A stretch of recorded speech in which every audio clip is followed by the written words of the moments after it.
The way PSU organization function has been shaken to the core as the result of COVID-19. We will look back on this period as a tipping point between the period before COVID-19 and the new normal that emerged in the post-coronavirus era. In this panel discussion, PSU leaders from India's top PSU joined together to analyze the policy push that the government need at this time and when the world is going through a pandemic to ensure business continuity and resilience for public sector organizations in India. So Mohammad Ujale sir, Senior Correspondent ET Government, has joined us virtually to navigate this conversation.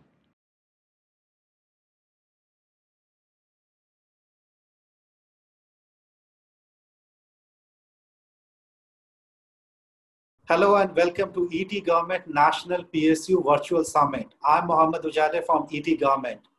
As you all know, in the last 4 months, most of the public sector units had played a seminal role in helping countries fight COVID-19. And this challenge has been immense. And most, be it the technology adoption, be it making products and services within India, be it making available things which is really needed quickly and fast, public sector units have played really critical role. To take this discussion forward as to how public sector are helping India's fight in COVID-19 and also how actually they are working on the call of Honorable Prime Minister of making Atmanirbhar Bharat, I am joined by very senior and top PSU leaders for this panel discussion, to which we have given the topic of transformation of PSUs and India's growth, a policy discussion. Today, I'm joined by Dr. Deepak Hota, Chairman and Managing Director, BEML Limited, Mr. M.V. Gautama, Chairman and Managing Director, Bharat Electronic Limited, Mr. Josh Kuruvilla, Chairman and Managing Director, Broadcast Engineering Consultant, India, Mr. Rakesh Sastibhushan, Chairman and Managing Director, Antrix Corporation Limited. And we are also joined by Mr. Sumit Dev, Chairman and Managing Director, National Mineral Development Corporation. Also, we have Dr. H. Purushottam, Chairman and Managing Director, National Research Development Corporation. So thanks all the panelists for joining today in this special panel discussion and inaugural panel discussion of ET Government National PSU Virtual Summit. First, Dr. Hota, I'll come to you. You know, over the last 4 months, what we have noticed that most of the organization, be it the private companies or the PSU or the corporate, they all are trying to mitigate the challenge of COVID-19. I mean, they have done something here and there to help government, to help society come out of this. Can you share, based on your organization experience, how are you navigating this pandemic from business continuity and within internally from employee management point of view? Mr. Hota. Thank you very much. Greetings to my fellow panelists. COVID has been a very interesting time for all of us, but I would say it was both an opportunity as well as a threat. It affected all of us. We had the shutdown, then we were asked to start up again. The entire definition of work from home assumed, different meaning, not what we had understood it. We had supply chain issues. The migrant labor issues were not impacted. We were not impacted by migrant labor issues, except that we had the trucking. The truckers, the drivers were not there. Now, it also gave rise to a lot of opportunities. We had the digital literacy, which got enhanced. It triggered indigenization because, our supply sources were getting a little insecure. So we wanted to do most of it and in the Atmanirbhar way, so the localization drive. What did we do in this period? We structured a lot of intellectual activities to obtain deeper understanding of the business issues.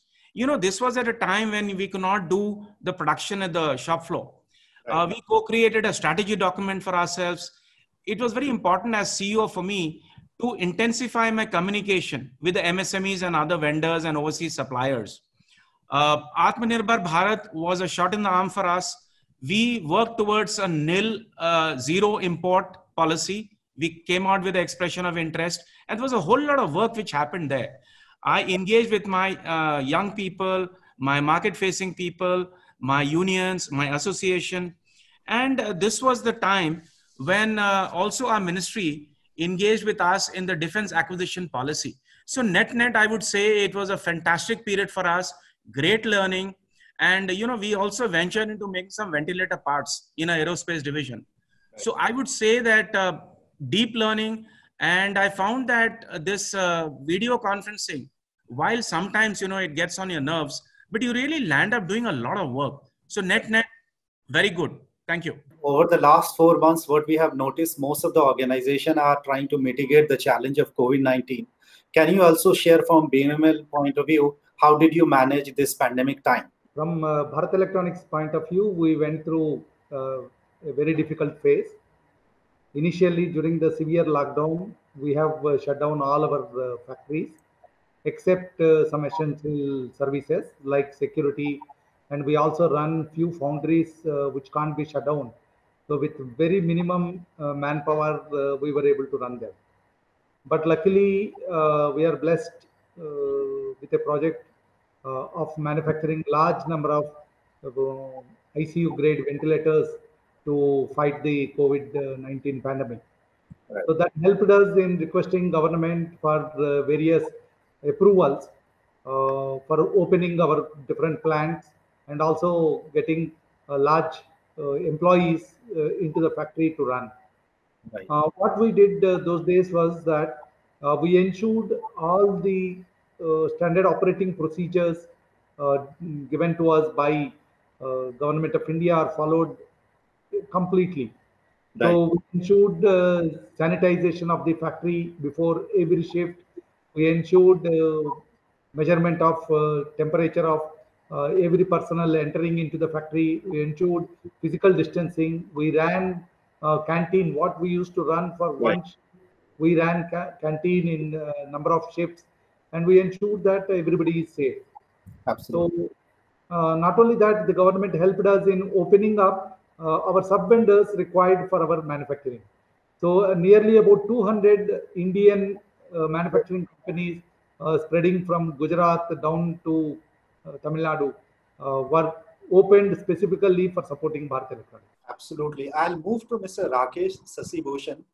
Sir, would you like to add something from your organization point of view as to how you mitigated the last 4 months, the challenge of COVID-19, and how did you help people within the organization and outside? Yes, thank you, Jalay, and good evening to fellow panelists. Antrix is primarily a marketing and consulting company, and hence COVID situation did not impact us as much as some of the larger manufacturing PSUs, but it did impact us in the areas where we were trying to put together some proposals for the future activities. But we are a small company, could manage with the work from home through emails and online meeting platforms for moving the work forward. We also utilize this period to focus on the future business opportunities and put together some proposals for our customers, because we are not manufacturing now, but we are definitely looking at manufacturing after the reformation that was announced by the government in the space domain. And we found very good information on the plans of the private sector here. And that also is a good thing that has happened during this period. And to help COVID, of course, apart from giving 5 crores to the PM Care Fund, we also looked at utilizing our CSR fund, a good portion of the CSR fund for helping various NGOs as well as government in fighting the COVID. Thank you. Right. I'll move to Mr. George Kuruvilla. You come from an organization called Basil. Basil, by and large, and technologically very rich. What Dr. Hota was saying that, there was challenge during the COVID-19 and there is still a challenge. Pandemic hasn't gone, but somehow, the PSUs like him had, existing infrastructure and they were able to ride on that and somehow they managed that. Could you also share some of how actually you faced last 4 months? How did you manage it actually? As Basil, we are relatively a small organization having 70 regular officers and maybe 200 to 50 on contract, which have some senior advisors and consultants with us. When we were, faced this COVID, one of the challenges was our accounts were, our accountants and our account team physically used to be there in office and their whole system was on a local LAN. And suddenly when this lockdown happened and we have to make the, salary payments and all the other banking transactions and have it all, invoicing everything to be properly done. So immediately, we went on to procure the servers and connect, our people, provide the laptops where possible or to all important boys who are handling from remote. And we immediately scaled up, to work from home kind of an environment. And as with a lot of others, we immediately formed WhatsApp groups so that we could, quickly communicate between ourselves. As Hotaji said, we started looking at, the extra time that we had and to think over what are the key areas that we need to focus on. Right. It was like a, self audit or, reinventing yourself or taking a new stance into, strategizing how you will go forward in the future using the technology. So that gave us a very good opportunity to study, what are the areas that we can get involved in future, especially under the COVID situation. So one of our strengths is, last mile connectivity. Right. We, come from a broadcast field where we handle practically all technologies that goes to the last mile. Right. On one side, we deal with radio frequencies, and television frequencies. And on the other side, we handle the cable TV, that is the fiber part of it. On the other side, we handle the direct-to-home TV service, that is the satellite part of it. So all modes of communication, terrestrial, satellite, and cable, how we can reach these technologies to the last mile. It was, a good time that, we started deliberating on all these things and how we can take the services, to the last mile. So it was a very good time of learning and time of, I'll come back to you again. I'll come back to you. Before I go to Mr. Purushottam, I'll go to Mr. Sumit Dev from NMDC. Three of the RS speaker who spoke now, they share about as to how they faced last 4 months. And for many of them, it was a learning moment also. Some of them had a good existing infrastructure and they were able to deliver services on time. They were able to sail through this particular pandemic. Could you share from NMDC perspective as to how you mitigated the challenge of COVID-19 and how has been your last 4 months for your organization? Good evening, Ujale and my co-panelists. As you all are aware, NMDC is a mining company. Basically, we are the largest iron ore mining company, mechanized iron ore company in the world, in the country. So what has happened is basically, if you look at the COVID pandemic, which has affected this whole world and the country, so the situation has been bad for us also. We have also been deeply affected, especially in the first quarter of the April, May of the first quarter. We had a very serious situation. We had almost to close down the mines, but then this closure was only for a week. So after that, we quickly picked up, and for us the advantage was, in fact, NMDC has a tradition. We operate in very remote areas.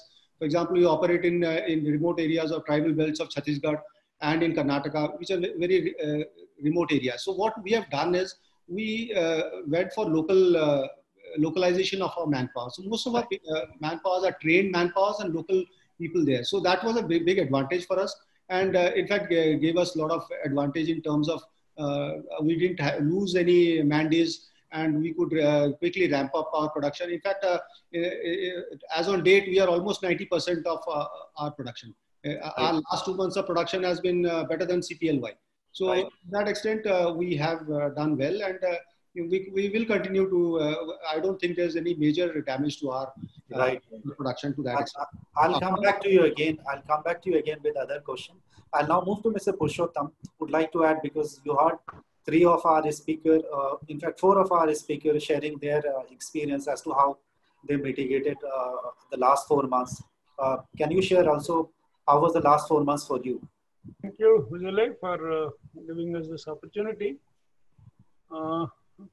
Like other PSUs, we also suffered on account of COVID-19 challenges, because we are not very much digitized our operations. Right. So obviously a small organization with about 100 people, but most of our work used to be done manually. So because of the lockdowns and all, many of our colleagues were not able to come to office because they were staying outside Delhi boundaries. So we suffered a huge loss on account of people not able to come to office. Right. Nevertheless, we got a big opportunity to commercialize many technologies to address COVID, because NRDC works in the area of technology transfer, IP protection, and technology commercialization area. Right. So during the last 2 to 3 months time, the entire Indian innovation system really Right. has been geared up and developed a large number of technologies to mitigate COVID. Right. And treating, testing, treatment, technologies like sanitizers, PPE kits, ventilators, and masks. So this variety of technologies have been developed by all our Indian public funded research organizations, universities. So that gave us an opportunity. What we did is that we utilized this time to bring out a compendium of all the COVID technologies developed by various public funded research organizations. There are more than 250 technologies were developed in this short period of 2 months time, which was never heard in the history of research and development, particularly in the academic institutions and research labs. So we brought out this compendium, we published this compendium, it got very wide publicity. Seeing this compendium, around some 65, 70 entrepreneurs, startup companies reached to us saying that we would like to exploit those technologies. Can you please share how to get those technologies? So there are various stages of implementation. We already transferred around technologies to about 10 startup companies, particularly in the area of PPE kits. A technology was developed by one doctor in the Indian Navy. The uniqueness of this PPE kit is a breathable PPE kit. Whatever PPE kits available in the market, they are not breathable, they are laminates. So the people who are wearing this, they get sweat and they get tired very fast. So this is wonderful technology. We have filed a patent on this. We got a trademark. Now we are also getting registered this product in the GEM platform. So all these 8 companies now, they're producing around 12 million PPE kits. This is one area in India. Earlier, there was no business, there was no market for PPE kits in our country. Because of this, COVID has brought an opportunity to create a market worth around some more than 10,000 crores. Yes, absolutely. I agree with you on the point that, the COVID indeed has given a lot of challenge, but it has also bring a lot of opportunities, especially for companies which has an, well set up integrated platform or a solution which is, cloud technology oriented or based. I mean, on that point of your making things within the country, I'll move to Dr. Hota. Sir, there seems to be, there is a renewed focus, especially after the Prime Minister given a clarion call for Atmanirbhar Bharat. An effort is being made so that, PSU and even other government organizations, also some Indian companies, they should start producing things which can serve market not only in India, but outside the country. So I would like to understand, maybe in a shorter term from all of you, as to how you are focusing on Atmanirbhar Bharat concept. See, Atmanirbharta is actually part of the BEML DNA. We were born in the womb of Atmanirbharta. And the clarion call of Make in India and thereafter the Atmanirbhar clarion call of the Honorable Prime Minister has been a huge trigger for us. We have constantly been working on indigenization and localization. Now, if you look at the business that we do, 85% of all the business that we do is open competition. Nothing comes to us on a nomination basis, excepting a few 15%. Of this, 68% of the products we sell are our own homegrown R&D. I think that tells a story. We are Atmanirbhar. However, given the PM's call, Honorable PM's call, we are working towards zero import policy. We do not want to import anything. So we have come out with expressions of interest. We have asked the global OEMs who want to tie up with us for products which are not available in the country or where monopoly is there. So this is what we have been doing. Now, if you look at our entire, the 3 verticals that we have, are mining and construction. We have designed indigenously a dump truck, which is 150 ton and 190 ton. There are 4 or 5 countries in the world which make it. And BML in India is one of them. In the metro segment, 45% of the market share is held by BEML. And this is against international competitive bidding. Now, in the defense as well. So the point I want to make is, that we are absolutely constantly energized by the clarion call of Atmanirbharta. We are looking at not only the Indian market, how do we export it? Right. Because multinationals, they will come, and when they see there's a product which is made by BML, they will drop prices. But their play field is the rest of the world. So we would also like to go to the rest of the play field and do Atmanirbhar product. We are, of course, working very closely with various academia institutions like IIT Kanpur. Recently, we tied up for pilotless target, aircraft. We are basically a system integrator. Right. And, Atmanirbharta is in our DNA, as I said. Absolutely. So there's a lot of stuff that we are doing constantly. There is a renewed focus on making a product within India. And the Honorable Prime Minister has also given a call for Atmanirbhar Bharat. So what efforts are being made in your organization in that regard? From the beginning, Bharat Electronics gave emphasis on indigenous development. We invest 8 to 10% of our turnover back into R&D. Today, about 88% of our products are with our own designs, indigenous designs. We have collaboration with all DRDO labs, and we also work closely with academic institutes and other national laboratories, right? Like CDOT, CDAC, etc. Atmanirbhar Bharat certainly enables us to visualize much larger picture for Bharat Electronics in the coming years. Right. The negative import list in defense have got a couple of products which are exclusively made by Bharat Electronics. Right. Software-defined radios for Navy, weapon locating radar, sonars. These are all exclusively made products of BEL.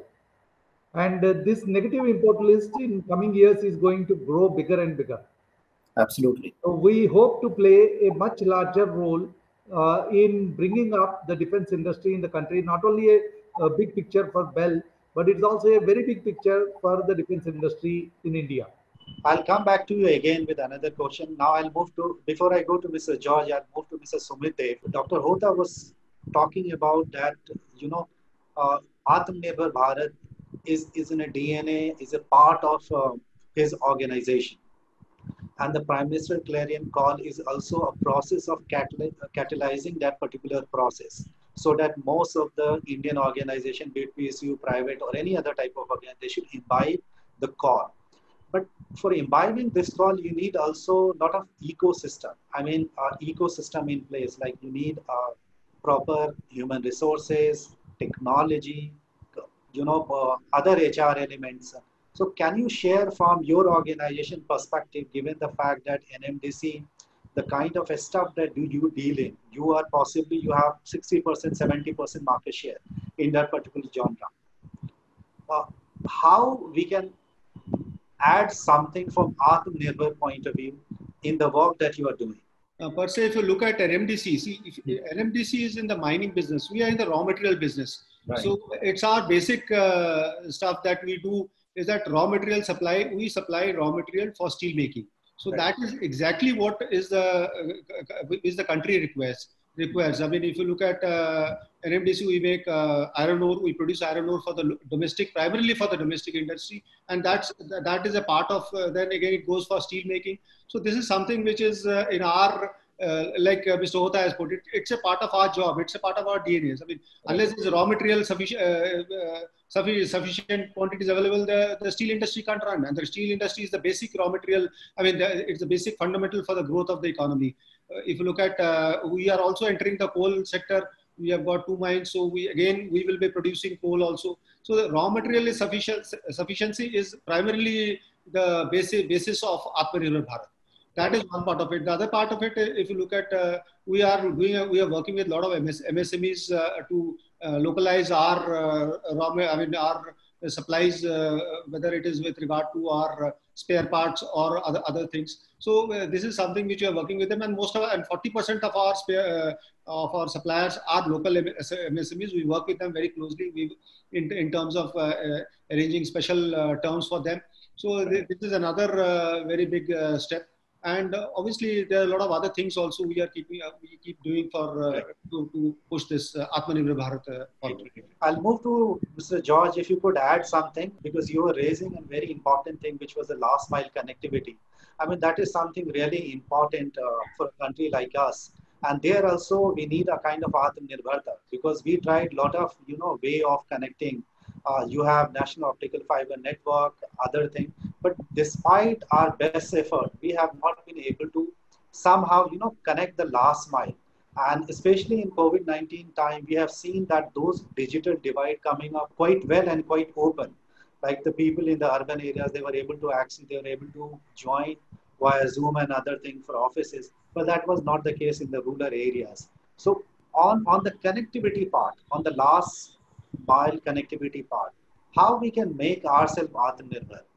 Can we create not only the wires, the router, the switches, maybe other points that we need to connect them? Unfortunately, in the field of electronics and telecommunication where we are in, including the IT, it's a very converged world. We cannot separate broadcasting, telecommunication, and information technology. Now they are all together. Right. Most of the equipment, both as far as the TV transmitter, radio transmitter, or let us say computers, everything, the electronic product, most of them are being imported as of now. So as our Honorable Prime Minister has said, this is the great challenge that he has posed before, and this is the great, the job that we have, the task that we have in front of us as all technology across the country and the innovative technologies that are there. All those who are working in the field, we all have to work towards how we can indigenize more and more the electronic product. So one of the biggest challenge right now is the silicon chipset. Right. In India, we are not manufacturing, and also the basic electronic components. So government of India is already aware, and they are already into the task of bringing the big silicon manufacturing setup in India and the component manufacturing. So as we go and build up this basic components and we start manufacturing, rest of the assembling part, we have got lots of good companies in the private world, who are into the assembly, and they have got the electronic lines to manufacture the products here. So we keep working with all these technology, the electronic manufacturing companies are working on the electronic component, electronic assembling of the products, and especially for the broadcasting, right from set-top boxes for the cable TV, for the DTH, including in future when we go for the digital terrestrial transmission, the radio receiver, the television receiver, all these are, they are consumed in big numbers. We have got maybe more than 19 crore houses which have, the set-top boxes, either the cable set-top box or the satellite DTH set-top boxes, or the Doordarshan free, DTH set-top boxes. So we, as of today, are mostly importing cheap, electronic products, and therefore a big dump of, electronic waste is getting created in the country. So there is great need that we make interoperable set-top box. That means once a person buys a set-top box, then even if he changes the service provider from one service cable operator to the other, he do not have to replace the set-top box. Right. So we have worked towards the interoperability of the set-top boxes. We have also working towards how the same cable TV network can be used, a two-way communication cable TV, the cable, so that we can be converted into broadband. So we can do a two-way communication from the same cable TV network, which is spread across the country, and we have got even remote, areas connected to the cable TV network. This is another area that, we are working on, so that the last mile two-way communication is there. Then of course, then we are working towards, reaching out the education content to the last mile and have a return to small devices, at least, a person can, a child can, press a button and say yes or no, question which is posed, so that, we have a return path, just a small bit that will, we get an answer from a set of, children working. So a return path, onto the forward communication through the television or through the satellite. So that is all these areas, including the telemedicine, Yes. reaching to the last mile. These are the areas that we are in. Yes, I'll now move to Mr. Rakesh Sasibhushan. As you hear, Dr. Hota, Mr. George, and uh, CMD of NMDC, Mr. Sumit Dev, both of them spoke about as to how the Atmanirbhar program of the government of India, which the Prime Minister has given a call, is really important. And some of the companies which has already been making a lot of stuff within the country, for example, NMDC, uh, Dr. Hota's companies. But for example, the George sir said, the electronic component and all, there is a lot of convergence. I mean, you have to depend on the equipment coming from outside. Can you share, based on your experience also, as to how we can make the process of making things within India more feasible? We can create a kind of ecosystem that is needed. Yes, thank you for that question. As you know, space is known as an area where a great deal of self-sufficiency exists, at least in the area of technology. But what George said about the electronic components is common across all industries, and nice to know that the government is taking some action. MeitY is on the job right now. Hopefully, the component manufacturing will pick up, and there are enough industries, especially defense, space, and all strategic industries, aerospace, will benefit from such a move. But as far as space is concerned, the self-sufficiency in the critical technologies do exist, though the components are coming from outside. The design, development, testing, and also the operation of all these composite subsystems to make launch vehicles, satellites, ground stations, and the services to the various stakeholders are being done. But there is a lot of demand, and the demand is growing, and there is import of service also. Antrix is importing about 500 to 600 crore worth of services from abroad. But the recently announced reforms in space, this is a great opening for the industries outside ISRO to carry out space activities independent of ISRO. And this will add to the capacity that is already generated by ISRO, and then this will help in making India Atmanirbhar as far as space services are concerned, though it will take time to build capability and capacity outside of ISRO. Hopefully, with the help of ISRO, this can be done faster, and today Department of Space and government are taking action towards that. You might have heard the news of creation of the new IN-SPACe, which is an enabling body.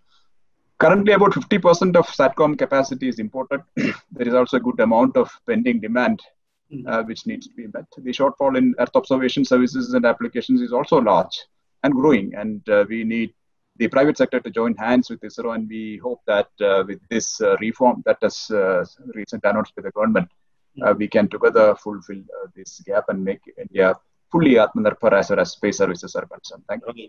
Right. I agree with you. Now I'll move to Mr. Purushottam, and I'll ask you something slightly different from Atmanirbhar Bharat. To make Atmanirbhar Bharat, it is really the different pieces we are able to set up. And one of them, as Mr. George mentioned, is the digital transformation piece. I mean, the PSU has to be agile, very flexible. It should be scalable when it is needed. And for that, you need your internal process as well as your external process agile enough, based on technology, completely integrated. So whenever there is anything needed, you are ready to go, on the go basically, for anything. So can you share, based on your organization experience, that what have been, the major key enablers and challenges for you in digital transformation space in last 1 year or in last four months especially? See, digital transformation, as we're all aware, it is fundamental for our own transformation of the organizations. Without digital transformation, I think we'll be left behind. Our efficiencies will be at the bottom level. So there is no way, all of us, we need to strengthen our capabilities in terms of digital transformation. Again, the backbone is the technology. NRDC, being a research and development organization, what we do here is that we connect all the technologies, IPs, intellectual property rights generated in various universities, national laboratories, in all areas of science and technology. We connect it to the entrepreneurs, startups, corporates, all the new technologies. So without adopting innovative technologies, we cannot really achieve the Atmanirbhar Bharat. You see, what do we mean by Atmanirbhar Bharat? We are importing around 22% of our GDP into our country. The economic value wise, if you see, 20 to 23% of our GDP amounts to that kind of goods and services we are importing.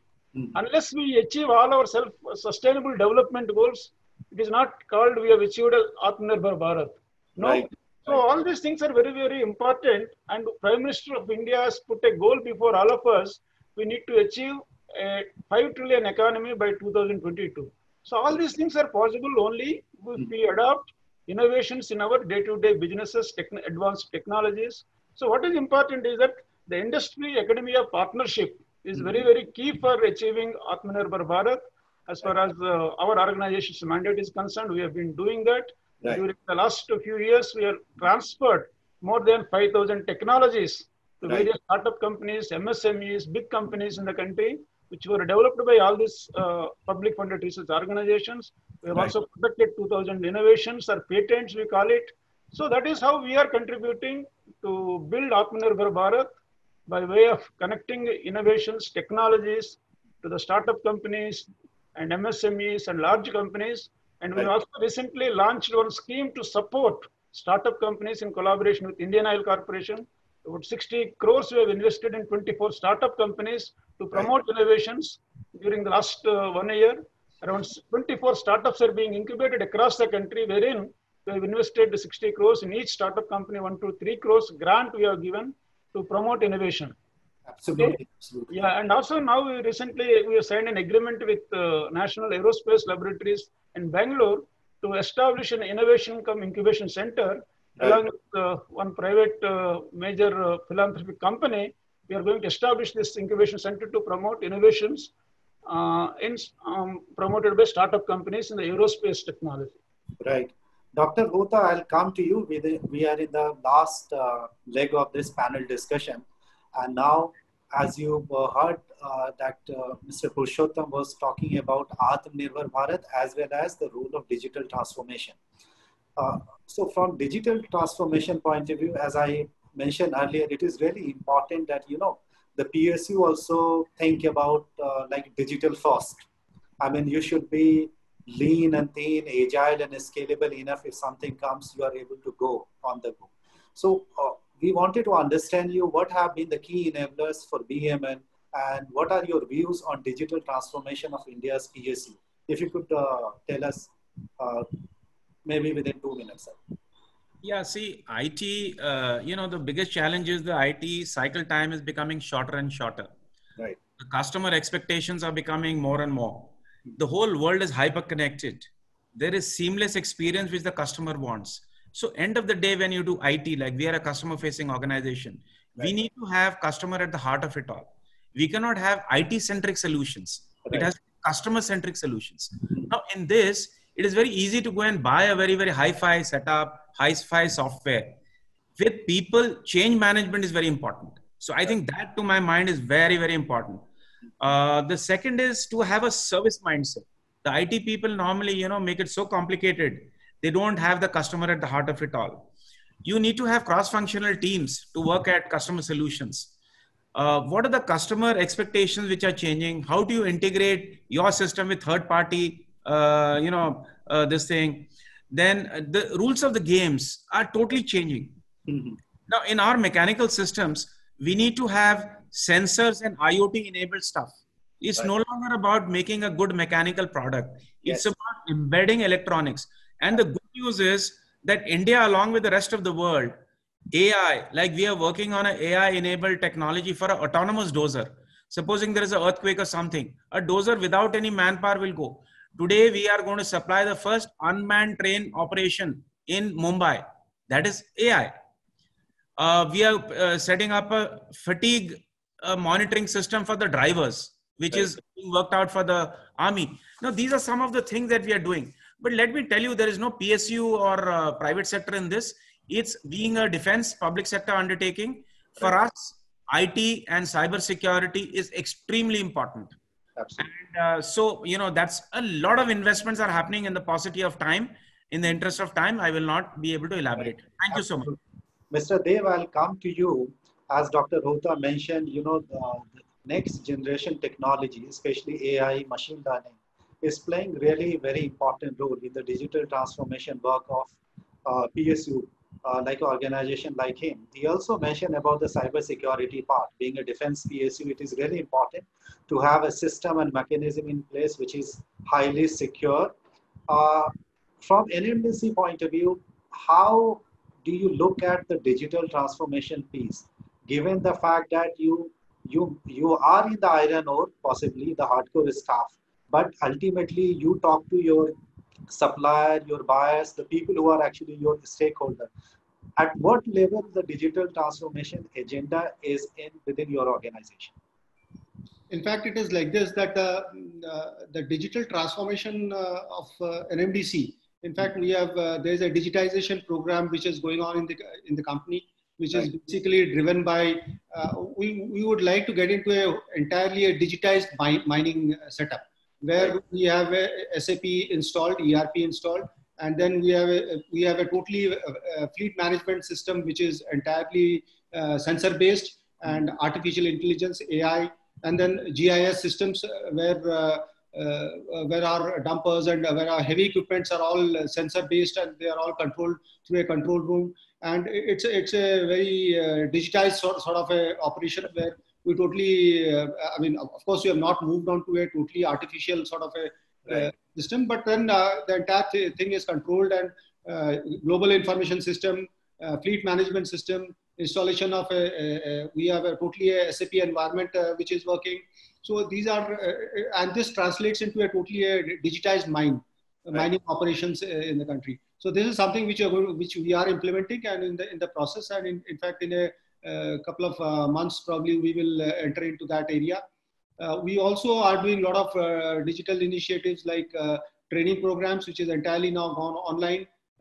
Work from home, we would ideally like to have at least 20-25% of our people working from home in a digitized digital environment, which is a little difficult in the PSU setup. But then obviously we would like to move on to that sort of a setup.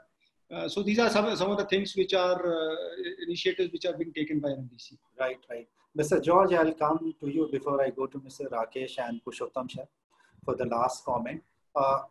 Two of our speakers spoke about, Dr. Hota said the role of AI at what level, the kind of work that he's doing. Mr. Dev mentioned about, using the SAP, using some of the digital platform and how it is really important for his organization. But as a basis, I'm sure digital transformation is easier said than done. Because you don't need only one pieces. There has to be a multiple pieces. It has to be put together. So what is your assessment of digital transformation journey of different PSUs, including yours, and possibly you can have a personal view of another PSUs within the country? At what level they are? What direction do you see? Are they on the right track, or do we need to change the gear? I feel like the country is moving in the right direction.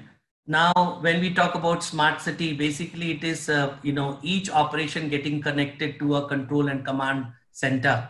As Hota Saab had said, it is like sensor based. You can collect the information about the garbage, whether the bin is full or not. You can get a camera shot nearby, which can say whether the material has been cleared in time. You can have an RFID with the vehicle, which will say whether the vehicle has reached in time. So all this data today, from a central command and control, where the supervisors and the senior officers can monitor daily functioning, time to time functioning of, the various systems of governance, including the traffic management system, you have got the CCTV, the police management system, the fire management, all these things coming together. So each individual have got each service has got their own command control, and the administration has got a master command and control system by which the entire thing can work. Now, as it has been said, once we collect the data, like if we start today, over 6 months, 9 months, 1 year, I have collected data of, different services.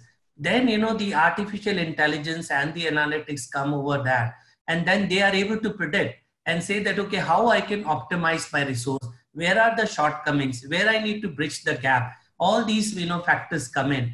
And when we use the blockchain technology, that is very important wherever we have got data, whether it is the data of people or it is the data of services, so that nobody, steals that data to use it for some other purpose. So blockchain helps, in, giving that security part of it. So together, the technology of, the blockchain, the artificial intelligence, the machine learning, the cybersecurity piece of it, these days, there are a lot of companies in the countries. We are very happy. A lot of people come on a daily basis to talk about their technology. We can build together, platforms. We can help, to work seamlessly in different areas in the coming days. All the PSUs and we together are working that, we create such a system across the country as per the, what the clarion call, as we said, the Prime Minister has given for a digital India. We are there for that. I'll go for a last comment to Rakesh Sasibhushan sir. Would you like to add something on the digital transformation part? Point that I would like to add is that, okay, most PSUs may be well placed as far as digitalization of their operations are concerned.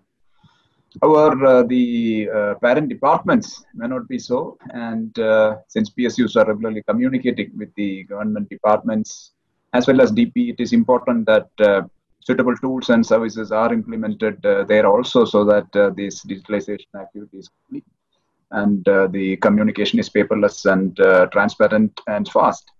So this will so it is worthwhile to mention here that DP has brought in several portals for digital communication with PSU, which is commendable, but still a long way to go. Right.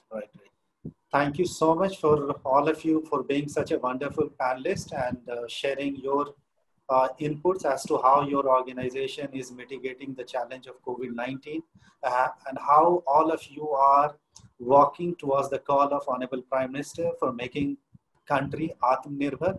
Also your views on digital transformation as to how digital transformation agenda or having a digital first approach is really needed for the PSU to make them more agile, scalable, flexible, and ready for next generation. Thank you for being such a wonderful panelist. Thank you so much.